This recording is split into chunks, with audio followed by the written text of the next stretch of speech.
The book I'm reading today is Grandpa's Teeth by Rod Clement.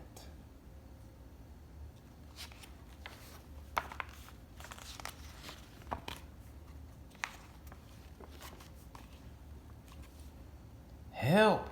I've been robbed! We heard Grandpa shouting. It's a disaster! Come quickly! He was still shouting as Mom, Agatha, and I ran up the stairs.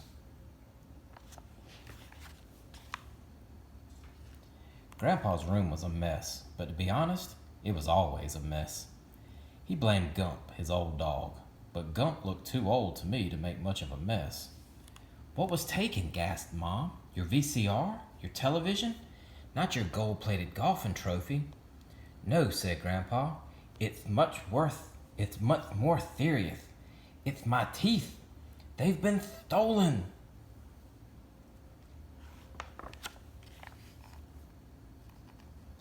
Grandpa normally kept his teeth in a glass of water by the bed. The glass was still there, but the teeth were missing. You haven't swallowed them by mistake, have you? Asked Mom. Of course not, replied Grandpa.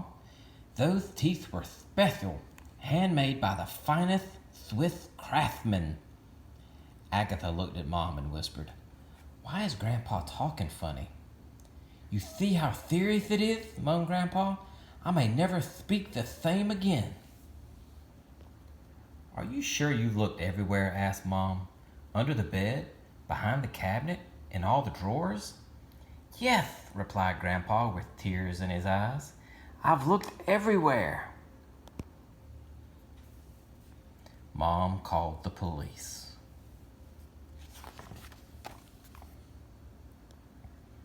Officer Rate looked grave. We've done a thorough search of the room and house, but we found nothing at all. No teeth, no clues. Everyone was at home at the time of the theft, so how the thief got in and out without being seen is a mystery. Can you give us a description of the stolen articles, Mr. Pertwhistle?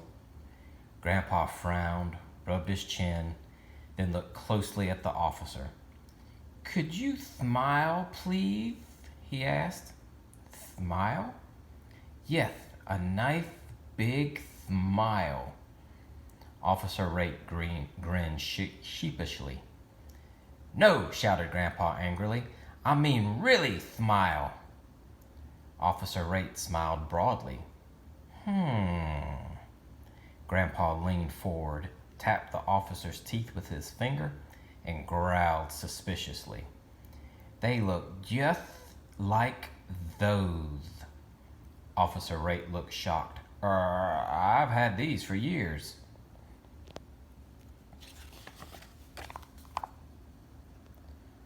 Officer Rate took us all down to the station for further investigation. Using Grandpa's description, the police artist drew a picture of the missing teeth.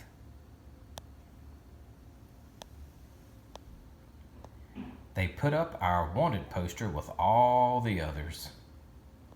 We made copies and put them up all over town.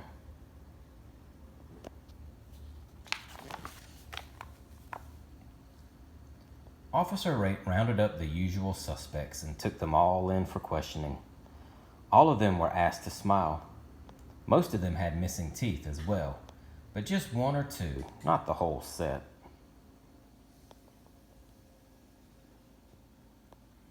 They even brought in our unfriendly neighbor, Mrs. Carbuncle, because her own teeth didn't fit. But Grandpa didn't recognize her or the teeth in the police lineup. I've never seen her smile before, he explained to Officer Rate.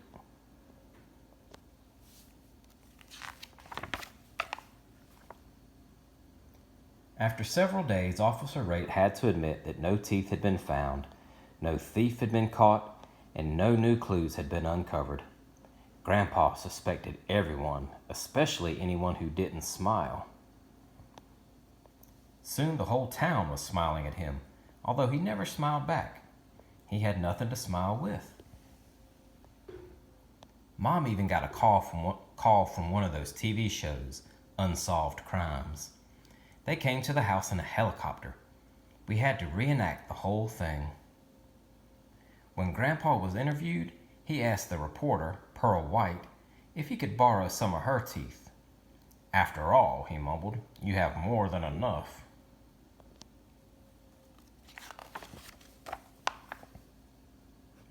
Dad called Switzerland to find out how much a new set of teeth would cost.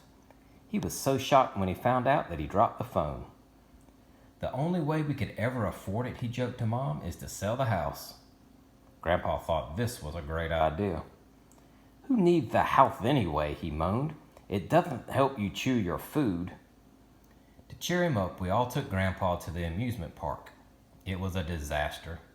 He took one look at the front entrance and burst into tears.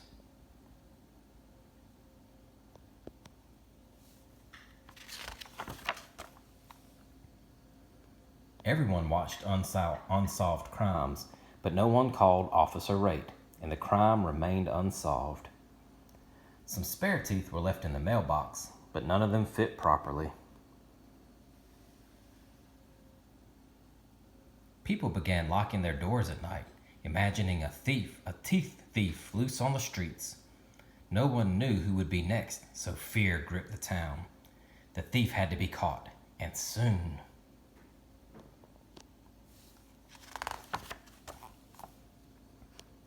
It seemed that the only way to prove beyond a reasonable doubt that the teeth in your mouth were your own was to smile broadly at every person you met. Anyone who didn't smile was immediately dragged off to the police station for more questions and a chat with Officer Rate.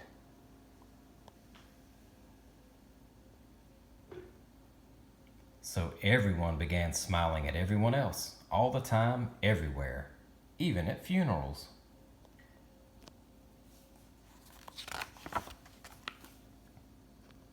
Because of Grandpa's teeth, the whole town was beginning to suffer. Tourists, seeing the endless sea of smiling faces, were too scared to get out of their cars. After a while, they stopped coming altogether. Dad's cafe, like the rest of the town, was losing business. The mayor called an emergency meeting.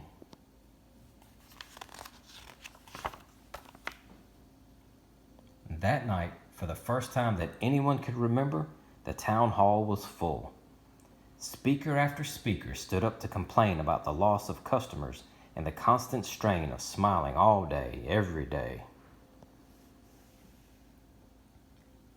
Pastor Butter summed up the situation. "While I've always considered this a happy town, there are limits. No one wants to smile without a reason, and there aren't many reasons to smile in this town at the moment. It's time, I believe, to put a stop to it." The crowd cheered. Mr. Pertwhistle had one of the finest sets of teeth in the country, and he alone cannot afford to replace them. In fact, I alone could not afford to replace them either.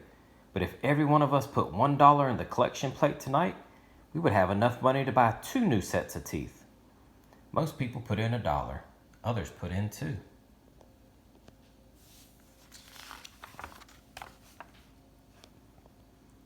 At the presentation ceremony, Grandpa opened the package and revealed 2 sets of brand new teeth.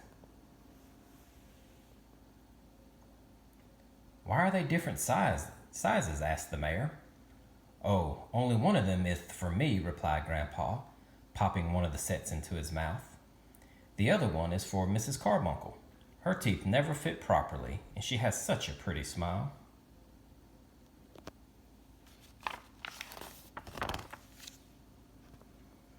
Grandpa was very happy with his new teeth. So was Mrs. Carbuncle. They smiled all the time. In fact, they were so happy that Grandpa's old dog Gump smiled too. For the first time ever.